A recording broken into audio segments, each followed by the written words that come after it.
কোরবানির এসব পশুর গন্তব্য রংপুর নগরীর সবচেয়ে বড় হাট লালবাগ। পিকআপ, ট্রলি ও ট্রাকে করে ব্যাপারীরা নিয়ে আসছেন কোরবানির পশু। অনেকে আসছেন পায়ে হেঁটে নিজের লালন করা পশু নিয়ে। গরুর পাশাপাশি আছে ছাগল, ভেড়া আর দুম্বাও।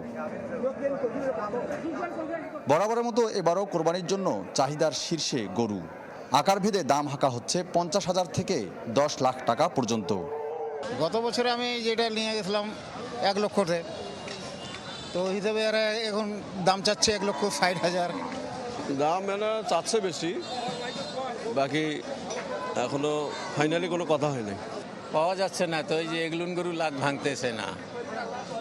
বিক্রেতাদের দাবি, যে হারে গোখাদ্যের দাম বেড়েছে সে হারে বাড়েনি প্রাণীর দাম। ওয়ালটন ফ্রিজ কিনে অনেকের মতো আপনিও হয়ে যেতে পারেন মিলেনিয়াল। সেরা পণ্যের সেরা অফার। বললাম তো, গরুর খরচাটা বেশি, এখন ভুসির দাম বেশি, ফিটের দাম বেশি, গুড়ের দাম বেশি। গরু বাছুর যে খাদ্য যে দাম, তাতে মানে যারা গরু পালছে তাদের কোনো মুনাফা হচ্ছে না।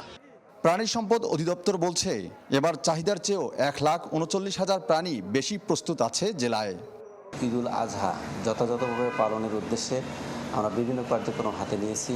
কেউ যেন প্রতারিত না হয় সেই বিষয়ে আমরা উঠান বৈঠক, বিভিন্ন মত বিনিময় সভা, সচেতনতামূলক সভা এবং এগুলোর মাধ্যমে আমরা স্টেক হোল্ডার অর্থাৎ ক্রেতা এবং বিক্রেতা সকলকে আমরা অবহিত করেছি। রংপুর মহানগর ও উপজেলা মিলে এবছর 100-রও বেশি হাটে কোরবানির পশু বেচাকেনা হচ্ছে। ফখরুল শাহীন, চ্যানেল 24, রংপুর।